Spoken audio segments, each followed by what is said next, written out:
ബഹുമാനപ്പെട്ട സമദ് സാഹിബിന്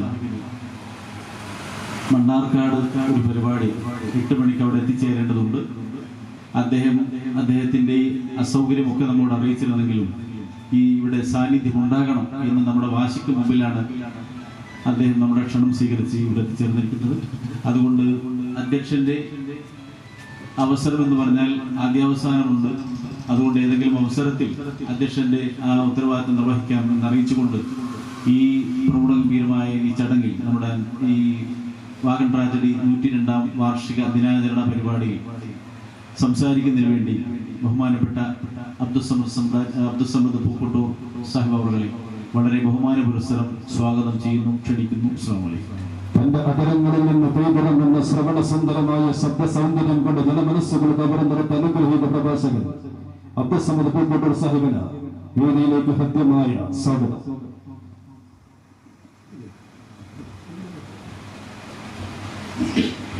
അസ്സലാമു അലൈക്കും വറഹ്മത്തുള്ളാഹി വബറകാതുഹു. അൽഹംദുലില്ലാഹ് വസ്സലാത്തു വസ്സലാമു അലാ അഷ്റഫി റസൂലില്ലാഹ് വഅലാ ആലിഹി വഅസ്ഹാബിഹിൽ ഫായിസീന ബിറളില്ലാഹ്. ആദരണീയനായ നമ്മുടെ ഈ ചടങ്ങിൻ്റെ അധ്യക്ഷൻ പ്രിയപ്പെട്ട സലീം ഗുരുവമ്പലം, സ്വാഗത പ്രഭാഷണം നിർവഹിച്ച അഭിനന്ദനായ ജമാൽ മാസ്റ്റർ, നമ്മുടെ വേദിയിലും സദസ്സിലുമൊക്കെയായി അണിനിരന്നിട്ടുള്ള ബഹുമാന്യരായ ഇതിൻ്റെ സംഘാടക സഹോദരങ്ങൾ, നേതാക്കൾ, പ്രാസ്ഥാനിക പ്രവർത്തകർ, ഞാൻ ആമുഖങ്ങളൊന്നുമില്ലാതെ ആരംഭിക്കുകയാണ്. അധ്യക്ഷൻ സൂചിപ്പിച്ചതുപോലെ ഈ പരിപാടിക്ക് ക്ഷണിക്കുന്നതിന് മുമ്പ് തന്നെ നമ്മളേറ്റ മറ്റൊരു പരിപാടിയിൽ പങ്കെടുക്കാനുണ്ടെന്നിരിക്കെ ഇതിൻ്റെ പ്രാധാന്യവും നിർബന്ധവും ഒക്കെ കണ്ടപ്പോൾ അല്പസമയം നിങ്ങളുമായി സംവദിക്കാൻ ഈ സമയം ഉപയോഗപ്പെടുത്തുന്നു എന്ന് മാത്രമാണ്. വാഗൺ ട്രാജഡി അതിൻ്റെ വാർഷികം ആഘോഷിക്കുന്ന ഈ പ്രത്യേക സന്ദർഭത്തിൽ നമ്മൾ ഏറ്റവും കൂടുതൽ പഠിക്കേണ്ടതും അതുപോലെ തന്നെ മനസ്സിലാക്കേണ്ടതുമായ ഒരു രാജ്യത്തിൻ്റെ ചരിത്രത്തിലെ പ്രധാനപ്പെട്ട ഒരു ഏടാണ് നമ്മൾ ഈ ചർച്ച ചെയ്യപ്പെടുന്ന വിഷയം. ബ്രിട്ടീഷുകാരിട്ട അതേ പേര് തന്നെ നമ്മളിപ്പോഴും പറഞ്ഞു പോരുന്നു എന്നത് നമ്മളൊക്കെ ചരിത്രത്തിൽ പഠിച്ചത് അതായതുകൊണ്ട് നമുക്ക് അങ്ങനെ തന്നെ പറയേണ്ടി വരികയാണ്.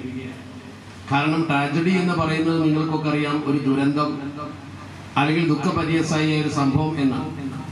എന്ന് പറഞ്ഞാൽ അവിചാരിതമായി ഇപ്പോൾ ഈ ബിൽഡിംഗ് പെട്ടെന്ന് പൊളിഞ്ഞു വീഴുമ്പോൾ അതൊരു ദുരന്തമാണ്. ഒരു വാഹനാപകടം ഉണ്ടാകുമ്പോൾ ദുരന്തമാണ്. പ്രകൃതിക്ഷോഭം ഉണ്ടാകുമ്പോൾ ദുരന്തമാണ്. പക്ഷെ വാഗൺ ട്രാജഡി ദുരന്തമല്ല, അത് ട്രാജഡിയുമല്ല, അത് ശരിക്കും മസാക്കറാണ്, കൂട്ടക്കൊല. അതുകൊണ്ട് തന്നെ വാഗൺ ട്രാജഡി എന്ന പേര് ഉപയോഗിക്കുന്നതിന് പകരം വാഗൺ കൂട്ടക്കൊല എന്നാണ് ഉപയോഗിക്കുന്നത്. ആ കൂട്ടക്കൊലയാണ് സത്യത്തിൽ ഒരു സമൂഹത്തിന്റെ നേരെ അവർ നടത്തിയത്. ഒരു വർഗത്തെ ഉന്മൂലനം ചെയ്യാനുള്ള ഒരു ജനോസൈഡ് എന്ന് പറഞ്ഞുകൂടാ, മറിച്ച് നമുക്ക് മസാക്കർ എന്നതിനെ കുറിച്ച് കൃത്യമായി പറയാൻ കഴിയും. 1921 നവംബർ 20 എന്ന് പറയുന്ന ആ ഡേറ്റ് ഇന്ത്യൻ സ്വാതന്ത്ര്യ സമരത്തിലെ ഏറ്റവും പ്രധാനപ്പെട്ട ഒരു ഏടായിട്ട് ഇതിനെ രേഖപ്പെടുത്തി വെച്ചിട്ടുണ്ട്.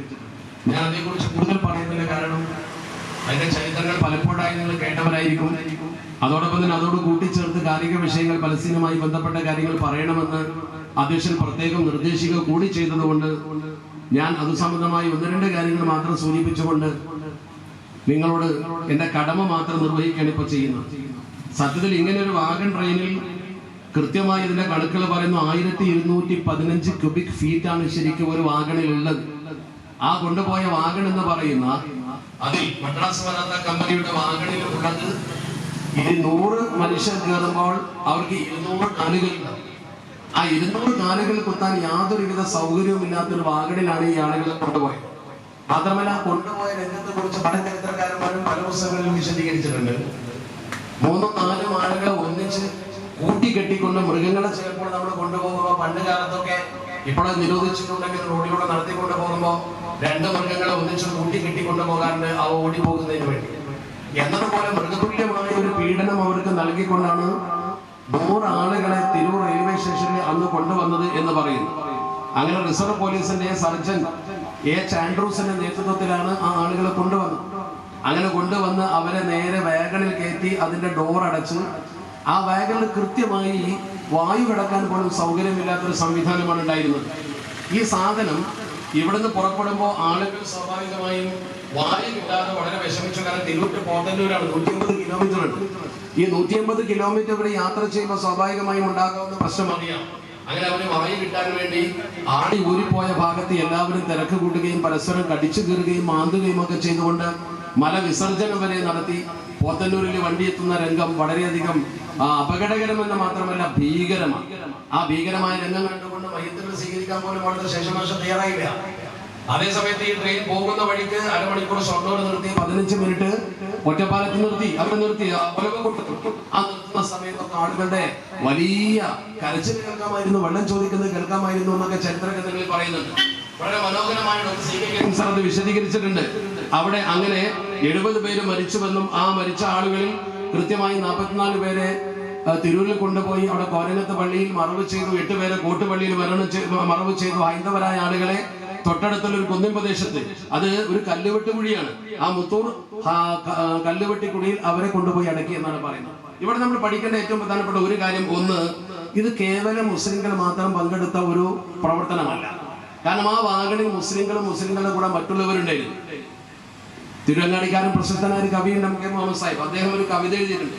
ആ കവിത അദ്ദേഹം മോയിൻകുട്ടി വൈദ്യരൊക്കെ കവിത എഴുതുന്നത് പോലെ മനോഹരമായി എഴുതിയിട്ടുണ്ട്. ആ കവിതയിൽ അദ്ദേഹം പറയുന്നുണ്ട്, ഒരു വാഗൺ മുറിയിൽ 90 പേരെന്ന് അദ്ദേഹം പറയുന്നത്. വാഗൺ മുറിക്കുള്ളിൽ 90 പേരെ പൂട്ടി, വാതിലും കൊട്ടി അടച്ച് വണ്ടിയും ഓട്ടി, ശോകത്തിൽ മാപ്പിളമാരും ഹിന്ദുക്കൾ 5 ഒരുമയിൽ കെട്ടിപ്പുണർന്ന് മരിച്ചിട്ടുണ്ട്. ഇത്ര മനോഹരമായിട്ട് അദ്ദേഹം പറയുന്നത്. മാപ്പിളമാരെ കൂടെ ഹിന്ദുക്കളുണ്ട്, അമുസ്ലിങ്ങളുണ്ടെന്നർത്ഥം. ആ മുസ്ലിം ഈ പ്രദേശം അതിന് പ്രസിദ്ധമായ കാരണം കുഞ്ഞുണ്ണി മുസ്ലിയാരെ അറസ്റ്റ് ചെയ്ത് കൊണ്ടുപോകുമ്പോൾ അതിനെ പ്രതിരോധിച്ച യുവാക്കളെ മുഴുവൻ പിടിച്ചുകൊണ്ടുപോയത്. അതുകൊണ്ട് ഈ പ്രദേശത്ത് ഒരുപാട് ആളുകൾ അതിൽ പെട്ടുപോയി. നിങ്ങളുടെ അംശത്തിൽപ്പെട്ട ധാരാളം ആളുകൾ ഇതിൽ പെട്ടിട്ടുണ്ട്. 70 പേരുടെ 32 പേര് ഞാൻ വായിച്ചത്. ഡോക്ടർ CK കിരീം സാർ 70 പേരും കൃത്യമായിട്ട് അദ്ദേഹത്തിന്റെ ഹിസ്റ്ററി ഓഫ് കേരള മുസ്ലിംസിന്റെ 1ാം വാള്യത്തിൽ മനോഹരമായി കൊടുത്തിട്ടുണ്ട്. അതിൽ അദ്ദേഹം ഇങ്ങനെ ഓരോ സ്ഥലം അതിന് അംശം മാർക്ക് ചെയ്ത കൂട്ടത്തിൽ 32 പേരെ മാർക്ക് ചെയ്തിരിക്കുന്നത് ഗുരുവമ്പലം അംശം എന്ന് പറഞ്ഞിട്ടാണ്. അപ്പൊ അത്രമാത്രം വളരെയധികം ഗൗരവത്തോടു കൂടി നമ്മൾ മനസ്സിലാക്കേണ്ട ഒരു പ്രധാനപ്പെട്ട കാര്യമാണ്. ഇവിടെ ഉദ്ഘാടകൻ വന്നിട്ടുണ്ട്. ഉദ്ഘാടനം വരുന്നതിന് മുമ്പ് തന്നെ യോഗം ആരംഭിച്ചിട്ടുണ്ട്, പ്രസംഗം ആരംഭിച്ചിട്ടുണ്ട്. ഉദ്ഘാടകൻ ക്ഷമിക്കില്ല എന്നുള്ളതല്ല. അപ്പൊ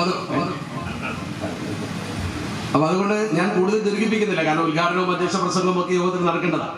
അന്ന് യഥാർത്ഥത്തിൽ ഈ ആളുകളെ ഇങ്ങനെ ബെല്ലാരിയിലേക്ക് കൊണ്ടുപോകാനുള്ള കാരണം ചരിത്ര പുസ്തകത്തിൽ പറയുന്നുണ്ട്. ബെല്ലാരിയിലേക്ക് കൊണ്ടുപോകാനുള്ള പ്രധാന കാരണം the jails in the Malabar district were over crowded. അങ്ങനെ പറയുന്നത് ചരിത്രം വായിക്കുമ്പോൾ കാണാൻ കഴിയും. മലബാറിലെ എല്ലാ ജയിലുകളും ഓവർ ക്രൗഡഡ് ആണ്. ആ ഓവർ ക്രൗഡഡ് ആയതുകൊണ്ടാണ് ഇവരെ ബെല്ലാരിയിലേക്ക് കൊണ്ടുപോകാൻ തീരുമാനിച്ചത് എന്നാണ്. ഇതിനൊരു ഇമ്പാക്ട് ചരിത്രം പറയുന്നുണ്ട്. ഈ സംഭവം അഥവാ ഇന്ത്യൻ സ്വാതന്ത്ര്യ സമര ചരിത്രത്തിന് ആവേശം പകർന്നു എന്നാണ് പറയുന്നത്. കാരണം ഇത് മദ്രാസ് മെയിൽ പോലുള്ള പത്രങ്ങളിൽ വന്നു. അങ്ങനെ മദ്രാസ് മെയിൽ പോലുള്ള പത്രങ്ങളിൽ വലിയ വിഷയമായി. അങ്ങനെ വിഷയമായി വന്നപ്പോ the incident ultimately contributed to an increase, ഒരു വലിയ വളർച്ച അല്ലെങ്കിൽ ഒരു വലിയ ഉയർച്ച സംഭാവന ചെയ്തു ഈ സംഭവം in support for the Indian independence movement.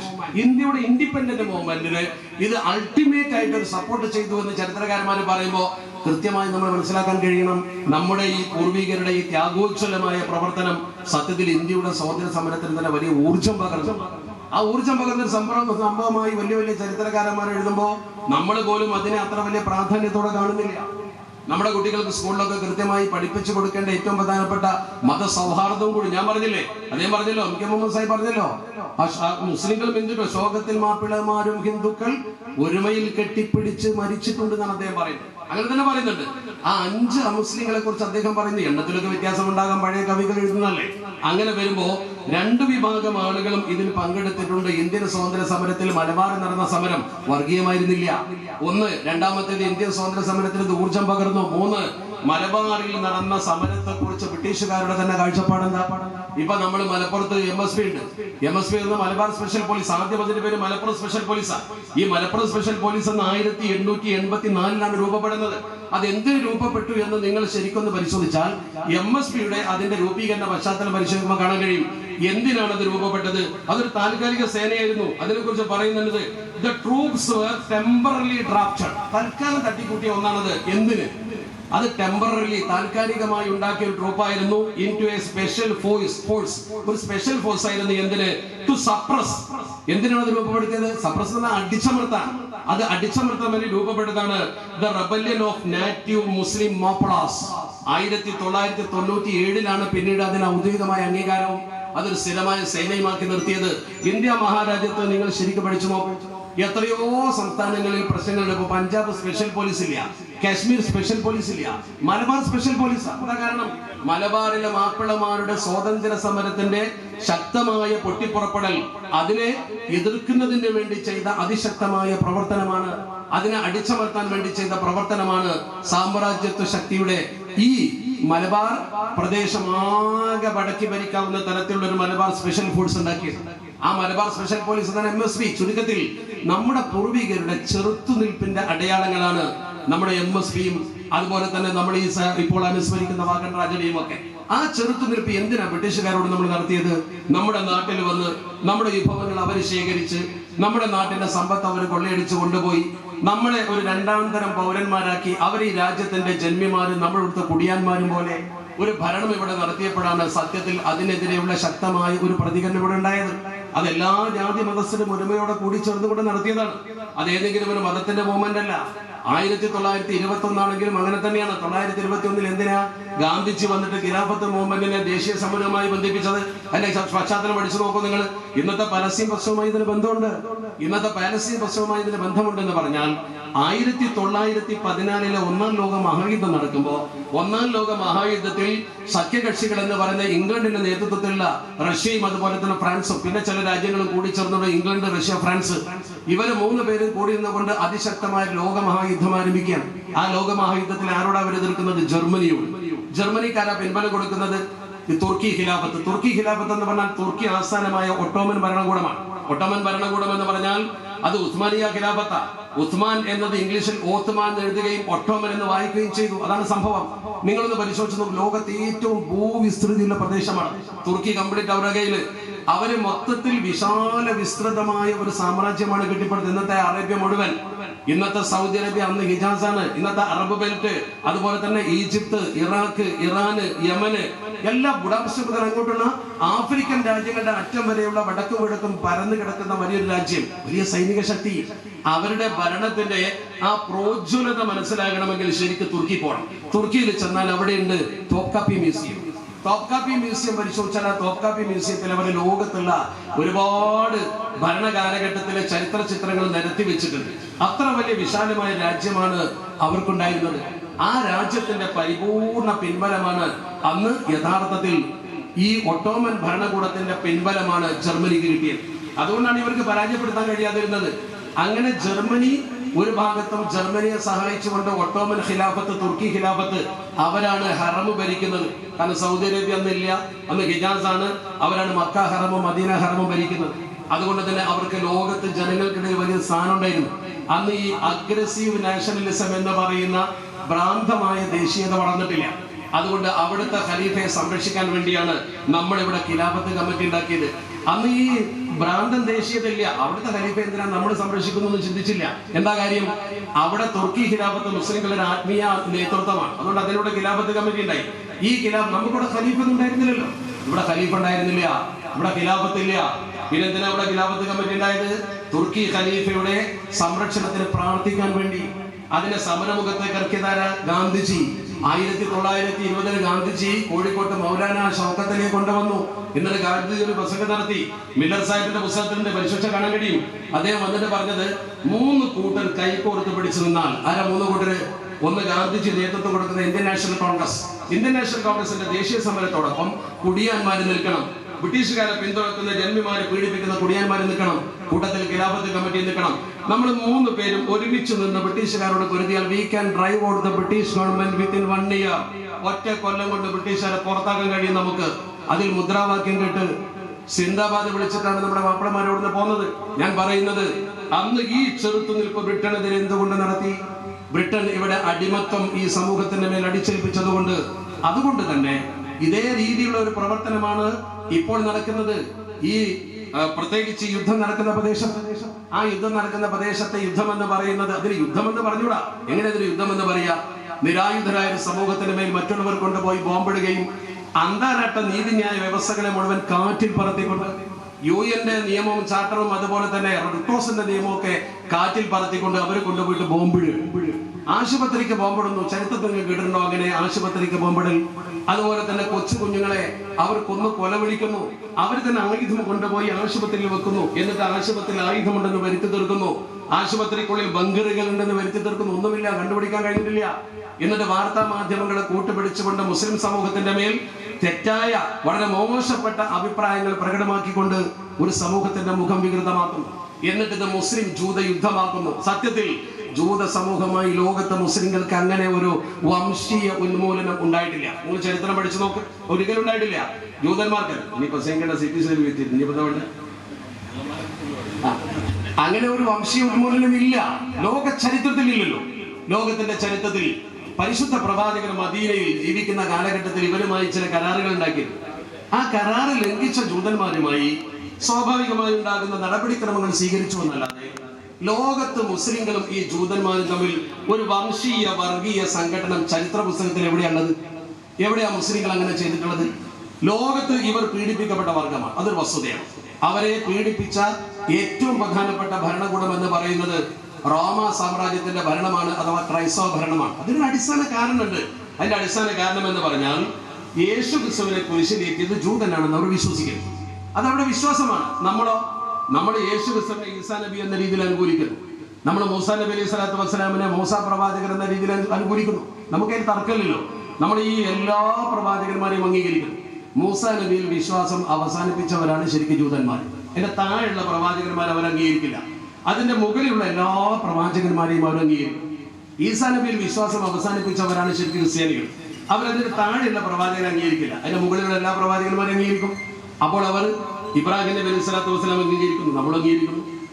അവരുടെ പ്രവാചകന്മാരായ അല്ലെങ്കിൽ അവരുടെ മത നേതാക്കളായ മൂസാ നബി അലൈഹി സ്വലാത്തു വസ്സലാമിനെ, ഈസാ നബി അലൈഹി സ്വലാത്തു വസ്സലാമിനെ നമ്മൾ അംഗീകരിക്കുന്നു. അതുകൊണ്ട് തന്നെ നമ്മൾ തമ്മിലൊരു സംഘടന ചരിത്രത്തിൽ ഇല്ലല്ലോ, ഒരിക്കലും അങ്ങനെ ഒരു സംഘടനമില്ല. ഉമറുൽ ഫാറൂഖ് റളിയല്ലാഹു തആല അൻഹു ഈ പരിശുദ്ധമായ ഖുദ്സ് ഹിജ്റ 15 ഇസ്ലാമിനെ അടിപ്പെടുത്തുന്ന ഒരു സംഭവമുണ്ട്. മണിക്കൂറുകളോളം പറയേണ്ടതാ, ദീർഘിപ്പിച്ച് പറയേണ്ടത്. പക്ഷെ സമയത്തിന്റെ കുറവ് കൊണ്ട് അവിടെ നടന്ന ഒരു സംഭവം മാത്രം ഞാൻ പറയാം.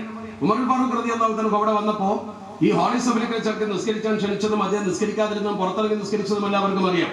കാരണം അദ്ദേഹം പറഞ്ഞു, ഞാൻ അവിടെ നിസ്കരിച്ചാൽ സ്വാഭാവികമായും ഖലീഫ നിസ്കരിച്ച പള്ളി എന്ന രീതിയിൽ അവകാശവാദം വരും, നിങ്ങൾക്ക് ബുദ്ധിമുട്ടാവും, അതുകൊണ്ട് ചർച്ച പോകും. ഹോളി സഭയിലെ ചർച്ച എന്ന് പറഞ്ഞാൽ ലോകത്ത് ക്രിസ്ത്യാനികൾക്ക് ഏറ്റവും പ്രധാനപ്പെട്ട പള്ളിയാണ്. ലോകത്ത് ക്രിസ്ത്യാനികൾക്ക് അത്ര പ്രധാനപ്പെട്ട ആകെ 2 പള്ളിയാണ് ലോകത്ത് ക്രൈസ്തവർക്ക് ഏറ്റവും മൂല്യമുള്ള പള്ളി. ഒന്ന് യേശു ജനിച്ച പള്ളി, അത് ബത്ലഹേമില. ആ പള്ളിക്കാണ് കനീസത്തുൽ മഹ്ദ് എന്ന് പറയാം, നാറ്റിവിറ്റി ചർച്ച് എന്ന് പറയാം. ഇത് അവർക്കുള്ള ഏറ്റവും ജെറുസലേമിലെ ഈ പള്ളി യേശുവിനെ കുരിശിലേറ്റിയ പള്ളി. 3 പ്രത്യേകതയാണ് അവർ കാണുന്നത്. ഒന്ന്, യേശുവിനെ കുരിശിലേറ്റിയത് അവിടെയാണ്. അവരുടെ വിശ്വാസമാണ്. നമ്മുടെ വിശ്വാസം അനുസരിച്ച് കൊന്നിട്ടില്ല, കുരിശ് തറച്ചിട്ടില്ല, വലാകിൻ ശുബ്ബിഹ ലഹു, അങ്ങനെ ഒരു തോന്നൽ അവർക്ക് ഉണ്ടായത്. അത് മറ്റൊരാൾക്കാർക്ക് സാദൃശ്യം കൊടുത്തതാണ്, ഖുർആൻ പറഞ്ഞിട്ടുണ്ട്, അതിരിക്കട്ടെ. പക്ഷേ അവിടെ അവർ വിശ്വസിക്കുന്നു കുരിശിലേറ്റി, അതിനുശേഷം അവിടെ മറവ് ചെയ്തു, അതിനുശേഷം അവിടെ നിന്ന് ഉയർത്തെഴുന്നേറ്റ് 3-ാം ദിവസം. ഇത് 3 അവർ വിശ്വസിക്കുന്നുണ്ട്. വിശ്വാസം സമാനമാണ്. അതിന്റെ തൊട്ടിപ്പുറത്തൊരു അസെൻഷൻ ചർച്ച് ഉണ്ട്. അസെൻഷൻ ചർച്ച് ആകാശത്തേക്ക് പോയ ചർച്ച. അവിടെ ഒരു അടയാളുണ്ട്. ഇവിടെ തന്നെ യേശു ഉയർന്നു പോയെന്ന് അവർ വിശ്വസിക്കുന്നു. 3-ാം ദിവസം ഉയർത്തെഴുന്നേറ്റിട്ട് പിന്നീട് ജീവിച്ച് ജനങ്ങൾക്ക് ഉപദേശം കൊടുത്ത് പിന്നീട് അദ്ദേഹം ആകാശത്തേക്ക് പോയി. ആകാശത്തേക്ക് പോയി നമ്മൾ വിശ്വസിക്കുന്നുണ്ട്. പരിശുദ്ധ ഖുർആൻ വിശ്വസിക്കുന്നുണ്ട് വളരെ കറക്റ്റ് ആയിട്ട്. ഈസാ നബി അലൈഹി സ്വലാമിനോട് അല്ലാഹു പറഞ്ഞു, ഇന്നി മുതവഫീക വറാഫിഉക ഇലയ്യ, ഞാൻ നിങ്ങളെ ഏറ്റെടുക്കുന്നു, ഞാൻ ആകാശത്തേക്ക് നിങ്ങൾ ഉയർത്തിക്കൊണ്ടുപോകുന്നു. അപ്പൊ ഇതൊക്കെ വിശ്വാസത്തിലുള്ള ചില്ലറ വ്യതിയാനങ്ങളാണ്. പക്ഷേ അവർ ത്രിയേകത്വത്തിൽ വിശ്വസിച്ചു, നമ്മൾ ഏകദൈവത്തിൽ വിശ്വസിച്ചു. അതുകൊണ്ട് തന്നെ മുസ്ലിങ്ങളും അവരും നമ്മുടെ സംഘടന ലോക ചരിത്രത്തിൽ അവർ കാണുന്നില്ല. എങ്ങനെ അവര് അക്രമം നടത്തിക്കൊണ്ട് കുരിശുദ്ധത്തിൽ മുസ്ലിം സമൂഹത്തെ ആ പ്രദേശത്ത് ആട്ടി അകറ്റി എന്നതൊഴിച്ചാൽ ക്രൈസ്തവ സമൂഹത്തെ അങ്ങോട്ട് നശിപ്പിക്കാൻ വേണ്ടി ഒന്നും ചെയ്തിട്ടില്ലല്ലോ. ജൂതന്മാരോട് ഒട്ടും ചെയ്തിട്ടില്ല, എവിടെയുമില്ല. ഈ ജൂതന്മാരെ ക്രൈസ്തവർ കുടിപ്പകയോടുകൂടി എല്ലാ സ്ഥലത്തും നേരിട്ട്. എഡ്വേർഡ് രാജാവ് ഇംഗ്ലണ്ടിൽ അവരോട് പറഞ്ഞു മതം മാറണം, അല്ലെങ്കിൽ നാട് വിട്ടു പോകണം. നെപ്പോളിയൻ ചക്രവർത്തി ലക്ഷക്കണക്കിന് ജൂതന്മാരെ കൊന്നു. ഹിറ്റ്ലർ ഹോളോകോസ്റ്റിലും അല്ലാതെയും അവർക്കെതിരെ പല നിയമവും കൊണ്ടുവന്നു, ഗ്യാസ് ചാമ്പറിലിട്ട് കൊന്നു. റോമ സാമ്രാജ്യവും അതുപോലെ തന്നെ ബൈസാന്റിയൻ സാമ്രാജ്യവും ഭരിച്ച കാലത്ത് ഒരുപാട് ജൂതന്മാരെ കൊന്നിട്ടുണ്ട്. അക്കാലഘട്ടത്തിലൊക്കെ ചരിത്ര പുസ്തകം എടുത്തു നോക്കും. ഒരു രാജ്യത്തെ ജൂതന്മാർക്ക് ശരിക്കും ഒരു വ്യക്തിത്വം കിട്ടിയിട്ടുണ്ട്, മനുഷ്യൻ എന്ന രീതിയിൽ ഒരു പരിഗണന. അത് മുസ്ലിം സ്പെയിനിലാണ്. സ്പെയിൻ തകർന്ന സമയത്താണ് പിന്നീട് അവിടെ വീണ്ടും സാമ്രാജ്യ ശക്തികൾ അധികാരത്തിൽ വന്ന സമയത്താണ് അവർ പീഡിപ്പിക്കപ്പെട്ടത്. അപ്പൊ ലോക ചരിത്രത്തിൽ അവരോട് അങ്ങനെ ചെയ്തിട്ടുള്ളൂ. ഞാൻ പറഞ്ഞ വിഷയം, ഉമറുൽ ഫാറൂഖ് റളിയല്ലാഹു തആല ആ പ്രദേശം കീഴടക്കുകയാണ്. കീഴടക്കുക എന്നാൽ രക്തരഹിത വിപ്ലവത്തിലൂടെ ഒരു കരാറിന്റെ അടിസ്ഥാനത്തിൽ ആ പ്രദേശം ഇസ്ലാമിന് അടിപ്പെടുകയാണ്. ഉമറുൽ ഫാറൂഖ് റളിയല്ലാഹു തആലയുടെ കാലഘട്ടത്തിൽ റോമ പേർഷ്യൻ സാമ്രാജ്യങ്ങളുടെ തകർച്ചയാണ്. അവർ പിന്മാറുക. അതിന്റെ തകർച്ചയുടെ പ്രധാന കാരണം ഇസ്ലാമിന്റെ ആക്രമണമല്ല, അതിന്റെ പ്രധാന കാരണം ബൈസന്റിയൻ സാമ്രാജ്യം, അതുപോലെ തന്നെ റോമന്റെ മറ്റു ഭരണങ്ങളൊക്കെ ജനങ്ങളെ പീഡിപ്പിക്കുന്ന തരത്തിലൊരു ഭരണമായിരുന്നു.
പെട്ടെന്ന് പറഞ്ഞാൽ 7 വരെ, ബാക്കി ഉദ്ഘാടകനും അധ്യക്ഷനും ഒക്കെ നിങ്ങളോട് സംസാരിക്കാനുണ്ട്. ചുരുക്കത്തിൽ ഉമർ ഫാറൂഖ് റളിയല്ലാഹു അൻഹുവിന്റെ കാലഘട്ടത്തിൽ ഒരു കരാറിന്റെ അടിസ്ഥാനത്തിൽ ആ പ്രദേശം ഇസ്ലാമിൽ ഒതുങ്ങിയാണ്. കാരണം ഈ രാജ്യങ്ങളൊക്കെ ആ കാലഘട്ടത്തിൽ ജനങ്ങളെ പീഡിപ്പിച്ചു എന്നൊരു തെളിവാണ് ഇപ്പൊ ഹിംസ് എന്ന് പറയുന്ന പ്രദേശം. ഇന്നത്തെ സിറിയയുടെ ഭാഗമാണ്, അന്ന് ഹിംസ് എന്ന് പറയാം. ആ പ്രദേശത്ത് ഇവർ പിന്മാറിയപ്പോൾ ഒരു താൽക്കാലിക ഭരണം ഖാലിദ് ഇബ്നു വലീദ് റളിയല്ലാഹു അൻഹു സ്ഥാപിച്ചല്ലോ. ഖാലിദ് റളിയല്ലാഹു അൻഹു അവരൊക്കെ നികുതിയൊക്കെ വാങ്ങി അവർക്ക് നല്ലൊരു ഭരണം കാഴ്ചവെച്ചുകൊണ്ട് തുടങ്ങുന്ന സമയത്ത് വലിയൊരു ആക്രമണ ഭീഷണി വന്നു. ചരിത്രത്തിലുണ്ട്, പഠിച്ചു നോക്കിയാൽ കാണാൻ പറ്റും. ആ ആക്രമണ ഭീഷണി റോമന്റെ ഭാഗത്തു നിന്നാണ്. റോമന്റെ ഭാഗത്ത് നിന്ന് ഭീഷണി വന്നപ്പോൾ അവിടെ ഭൂരിപക്ഷം ക്രിസ്ത്യാനികളാണ്. കാരണം അവരോട് കൺവേർട്ട് ചെയ്യാൻ നിർദ്ദേശിച്ചിട്ടൊന്നുമില്ല, അവരങ്ങനെ ജീവിക്കുന്നു. അവരെ കുറഞ്ഞ കാലം ഭരിക്കുന്ന സമയത്ത് റോമന്റെ വലിയൊരു ആക്രമണം വന്നു. ആ സന്ദർഭത്തിൽ മുസ്ലിങ്ങളെ സംബന്ധിച്ചിടത്തോളം മുസ്ലിങ്ങളുടെ സൈന്യം മുഴുവൻ മദീനയിലാണ്. മദീനയിൽ ഒരു സൈന്യം ടൈമെടുക്കും.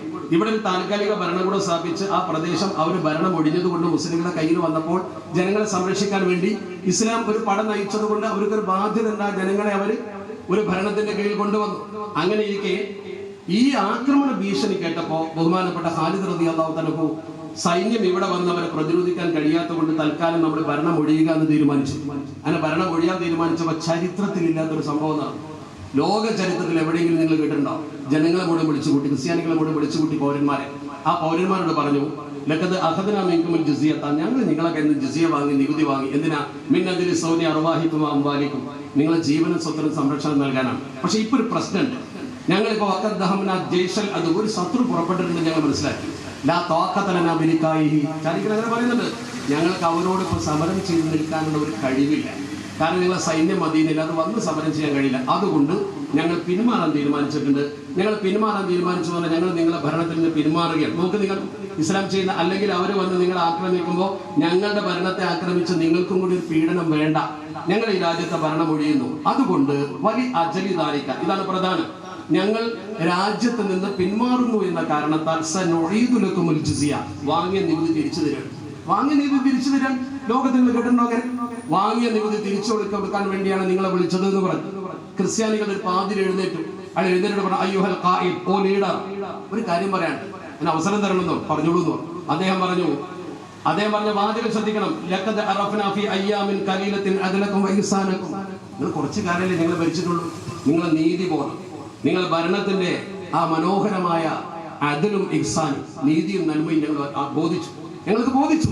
വലഖദ് ആനൈനാ മിൻ ഖബൽ, ഇതിന്റെ മുമ്പ് ഞങ്ങൾ അനുഭവിച്ചതാണ്. മിൻ ജൗരി റൂമി വദുൽമിഹിം, റോമന്റെ അക്രമവും അവരെ അനീതിയും ഞങ്ങൾ ശരിക്കും സഹിച്ചതാണ്. അതുകൊണ്ട് ഞങ്ങൾക്ക് ഒരു കാര്യം പറയാനുണ്ട്, നിങ്ങൾ ഒരിക്കലും പിന്മാറരുത്. അവർ പറയാണ്, നിങ്ങൾ ഒരിക്കലും പിന്മാറരുത്. നിങ്ങളോട് ഞങ്ങൾക്ക് അഭ്യർത്ഥിക്കാറുണ്ട്, നിങ്ങളൊന്നവിടെ നിൽക്ക്, നമുക്ക് യുദ്ധം ചെയ്യാം. നിങ്ങൾക്ക് ആളില്ലാത്ത കുഴപ്പമില്ലല്ലോ. നെഹ്നുക്കാത്തിൽ മഴക്കും, ഞങ്ങൾ നിങ്ങളുടെ കൂടെ യുദ്ധം ചെയ്യാൻ വരാം. ഞങ്ങൾ നിങ്ങളെ കൂടെ യുദ്ധം ചെയ്യാം. ലോക ചരിത്രത്തിലുള്ള ഒരു സംഭവം, ക്രിസ്ത്യാനികൾ മുസ്ലിങ്ങളുടെ പടയാളിയോട് പറയാണ്, നിങ്ങളെ സൈന്യം വരണ്ട, അതിന് സമയം എടുക്കണം, ഞങ്ങൾ സമരം ചെയ്യാം, ഞങ്ങൾ നിങ്ങളെ കൂടെ നിൽക്കാം. എന്നിട്ട് അവർ പറഞ്ഞൊരു വാചകമുണ്ട്, ലോക ചരിത്രത്തിൽ ചില്ലിട്ട് വെക്കേണ്ട വാചക. എന്താ പറഞ്ഞത്?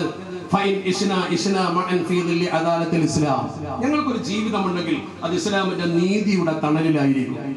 മരിക്കുകയാണെങ്കിൽ നമ്മൾ ഒന്നായിട്ട് മരിക്കും. ബൈസന്റിന്റെ ഭരണം ഇനി ഞങ്ങൾക്ക് സഹിച്ചൂടാ, ഞങ്ങൾക്കത് വേണ്ട. ചരിത്രം അവസാനം എഴുതിയ വാക്കെന്നതല്ലോ, വഹാകദാ ഹമലൻ നസാറ സുയൂഫഹും വഖാതലൂ മഅൽ മുസ്ലിമീൻ. അവിടുത്തെ ക്രിസ്ത്യാനികൾ വാളെടുത്ത് മുസ്ലിങ്ങൾ കൂടെ പൊരുതിയിട്ട് ആ രാജ്യം സ്വന്തമാക്കി ഇസ്ലാമിന്റെ കയ്യിൽ കൊടുത്തു. ചരിത്രമാണത്. പഠിക്കും നിങ്ങൾ. ഹിംസിന്റെ മണ്ണിൽ സംഭവിച്ചതാണ്. ലോക ചരിത്രത്തിൽ ഇങ്ങനെ സംഭവം ഉണ്ടാവും. മുസ്ലിങ്ങളുടെ ഭരണം അവർക്ക് അത്ര ഇഷ്ടപ്പെട്ടു, അത്ര മനോഹരമായി അവരത് അംഗീകരിച്ചു. അത് ലോക ചരിത്രമാണ്. എന്ന പോലെ നിങ്ങൾ ചിന്തിക്കണം, ഈ ഉമർ അൽ ഫാറൂഖ് റളിയല്ലാഹു അൻഹു ആ പ്രദേശം ഹിജ്റ 5 മുസ്ലിങ്ങൾക്ക് അടിപ്പെടുമ്പോൾ അദ്ദേഹം അവർക്കൊരു ഉറപ്പ് കൊടുത്തു, ഇവിടെ നിങ്ങൾ ഒരിക്കലും തമ്മിലടിക്കാൻ പാടില്ല. ഇതൊരു വിശുദ്ധ നഗരമാണ്. ഇവിടെ മൂസാ നബിയുടെ അനുയായികളുണ്ട്, ഈസാ നബിയുടെ അനുയായികളുണ്ട്. അവർ വഴിമാറി പല മതത്തിലേക്കും പോയിട്ടുള്ളതാണ്. ജൂതമതവും ക്രൈസ്തവ മതവും. ഞങ്ങൾ മുസ്ലിങ്ങളാണ്. അതുകൊണ്ട് ഈ വിശുദ്ധ ഭൂമിയിൽ ഒരാളും തമ്മിലടിക്കാൻ പാടില്ല എന്ന് പറഞ്ഞ് അദ്ദേഹം ഒരു കരാർ ഉണ്ടാക്കിയിട്ട് ആ കരാർ അവിടെ പ്രദർശിപ്പിച്ചു. നിങ്ങൾ ഇന്ന് ബൈത്തുൽ മുഖദ്ദസിൽ പോയാൽ, ഞാൻ എൻ്റെ ജീവിതത്തിൽ പലപ്പോഴും കണ്ടതാണ്, പലതവണ യാത്ര ചെയ്യുമ്പോഴും നമ്മുടെ കൂടെ അവർ കാണിച്ചു കൊടുത്താൽ നെറ്റിൽ നിന്ന് പരിധിയാൽ മതി. അൽ ഉഖ്ദത്തുൽ ഉമരിയ്യ, ഉമറിന്റെ കരാർ എന്നാണ് പറയാം. ഉമർ റളിയല്ലാഹു അൻഹുവിന്റെ കരാർ. ആ കരാറ് നമ്മളൊക്കെ ഉദ്ഘാടന ഫലകം വെക്കുന്നത് പോലെ ആ പള്ളിയുടെ ഉമർ റളിയല്ലാഹു അൻഹു നിസ്കരിച്ച സ്ഥലത്തുണ്ടായിരുന്നു ഹോളി സഭയ്ക്ക് ചർച്ച. ഇവിടെ ഹോളി സഭയ്ക്ക് ചർച്ച എന്നാൽ ലോകത്തെ ക്രിസ്ത്യാനികൾക്ക് ഏറ്റവും പ്രധാനമാണല്ലോ. ഗോൽഗുത്താൻ മലയിലെ പള്ളി എന്നാണ് അവർ പറയാ. ആ പള്ളിയുടെ നേരെ മുന്നിൽ ഈ റോഡിന്റെ അകലമേ ഉള്ളൂ. അവിടെയാണ് ഉമർ ഫാറൂഖ് തങ്ങൾ നിസ്കരിച്ചത്. അവിടെ ഉണ്ടാക്കിയ ചെറിയ പള്ളി, ബൈത്തുൽ മുഖദ്ദസ് ചാരത്തിന്റെ ഇതൊക്കെ ഒരു കോമ്പൗണ്ടിന്റെ അകത്താണ്. അവിടെ ഉണ്ടാക്കിയ കൊച്ചു പള്ളിയാണ് മസ്ജിദ് ഉമറുൽ ഖത്താബ്. ആ പള്ളിയുടെ പുറത്ത് ഒരു വെളുത്ത മാർബിളിൽ കറുത്ത അക്ഷരത്തിൽ എഴുതി വെച്ച കുറച്ച് വാചകങ്ങളുണ്ട്. അത് ഇന്നും അവിടെ ഉണ്ട്. ഒരു കുഴപ്പം അതിന് വന്നിട്ടില്ല. എന്താ പറഞ്ഞത്? ഞാൻ ഉമർ അള്ളാഹുവിന്റെ അടിമ, ഇത് ഇസ്ലാമിന്റെ രാജ്യമായി മാറുമ്പോൾ ഞാൻ നിങ്ങൾക്ക് വാഗ്ദാനം ചെയ്യുന്നു. എന്ത്? അഴ്താഹും അമാനലി അംഫുസിഹിം വ അംവാലിഹിം വലി കനാഇസിഹിം വലി സുൽബാനിഹിം. ഇവിടുത്തെ പുരുഷനും ചർച്ചിനും ജീവനും സ്വത്തിനും ഞാൻ സംരക്ഷണം നൽകും. ഒരൊറ്റ ആരാധനാലയം പൊളിക്കാൻ പാടില്ല. ഒരാരാധനാലയത്തിന്റെ സ്ഥാനത്ത് നിങ്ങൾ അത് പൊളിച്ച് വീടുണ്ടാക്കാൻ പാടില്ല. വലായുള്ളാഹും മിൻഹും, ഒരുത്തനും ഇവിടെ തമ്മിലടിക്കാൻ പാടില്ല. എന്നിട്ട് അദ്ദേഹം പറഞ്ഞൊരു വാക്കുണ്ട്, അതാ പ്രധാനം. വലായഖറഹൂന അലാ ദീനിഹിം, ഒരുത്തനും മതം മാറാൻ നിർബന്ധിക്കണ്ട, മാറുന്നവർ മാറിക്കോട്ടെ. അത്ര മനോഹരമായ കരാറുണ്ടാക്കിയിട്ട് ആ കരാർ ഇങ്ങനെ എഴുതിയിട്ട് അതിന്റെ വിശ്വാസത്തിന് വേണ്ടി, ശരിക്കും ഉമർ തങ്ങൾ ഭരണാധികാരി പറഞ്ഞാൽ പിന്നെ വിശ്വാസമാണ്. എന്നിട്ട് പോലും അതിൽ 4 പേരെ കൊണ്ട് ഒപ്പിടിച്ചു വെച്ചു. 4 പേരവിടെ ഉണ്ട്. അത്ഭുതപ്പെട്ടു പോകും നമ്മൾ. ആരാണ് 4 പേർ?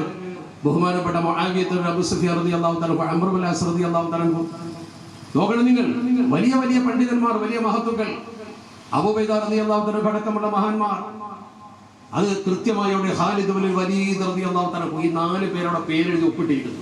നിങ്ങൾക്ക് ഇപ്പൊ നെറ്റിൽ പരിശോധിച്ചാൽ ആ കരാർ കിട്ടും. ലോകത്ത് ഇസ്ലാം ഒരു രാജ്യം ഭരിക്കുമ്പോൾ എല്ലാ ജാതി മതസ്ഥർക്കും സ്വാതന്ത്ര്യം കൊടുക്കുക. അല്ലാതെ സംഘപരിവാർ ചെയ്ത പോലെ ഒരു രാജ്യത്തെ ജനസമൂഹത്തെ മുഴുവൻ അവർ മാറ്റിയല്ല. സംഘപരിവാർ ചെയ്ത പോലെ ഗർവാപ്പസി ഉണ്ടാക്കിയല്ല ചെയ്യുന്നത്, മതം അടിച്ചേൽപ്പിക്കുകയല്ല ചെയ്യുന്നത്. ഇന്ത്യ മഹാരാജ്യത്തെ നോക്ക് നിങ്ങൾ. നമ്മുടെ രാജ്യത്തിന്റെ ചരിത്രം, ഇന്ത്യയുടെ ചരിത്രം പഠിച്ചു നോക്ക്. നമ്മുടെ രാജ്യത്ത് 6.5 നൂറ്റാണ്ട്, 650 കൊല്ലം ചെറിയ കാലമൊന്നുമല്ല, 650 കൊല്ലം കൊണ്ട് 48 മുസ്ലിം ഭരണാധികാരികൾ വന്നു. ഇസ്ലാമിക ഭരണം നടന്നു ഞാൻ പറയുന്നത്. 48 മുസ്ലിം ഭരണാധികാരികൾ. ഏതെങ്കിലും ഒരു പ്രദേശം ഇന്ത്യയിൽ വളച്ചു കെട്ടിയിട്ട് ആ പ്രദേശത്ത് മുസ്ലിങ്ങൾ പോകണം, ഇത് മുസ്ലിം രാജ്യമാണ് എന്ന് അടിമവംശം, ഖിൽജി വംശം, സയ്യിദ് വംശം, തുഗ്ലക് വംശം, ലോധി വംശം, മുഗൾ വംശം ആരെങ്കിലും പറഞ്ഞോ? ഏതെങ്കിലും ഒരു ഭരണാധികാരി പറഞ്ഞോ? ഇല്ല. അവരാരും ഇന്ന് പേര് മാറ്റം പോലെ ഹരിദ്വാറിലെ അവിടെ പേര് മാറ്റിയവര്, ഹരിനഗറിലെ പേര് മാറ്റിയവര് എത്ര പേരുണ്ട്? ഏതെങ്കിലും ഒരു മുസ്ലിം രാജാവ് മുമ്പ് ആ മുസ്ലിം സഹോദരങ്ങൾ ഭരിച്ച നാട്ടിൽ അവരിട്ട പേരുകൾ ആരെങ്കിലും മാറ്റിയോ? ഒരു പേര് മാറ്റിയിട്ടില്ലല്ലോ.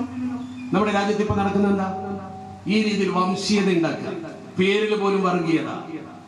ഈ വംശീയത വളർത്തിയിട്ടാണ് അറബികളെയും ജൂതന്മാരെയും തമ്മിലടിപ്പിച്ചത്. ഈ അഗ്രസീവ് നാഷണലിസം ഇതാണ് അവിടെ നടക്കുന്നത്.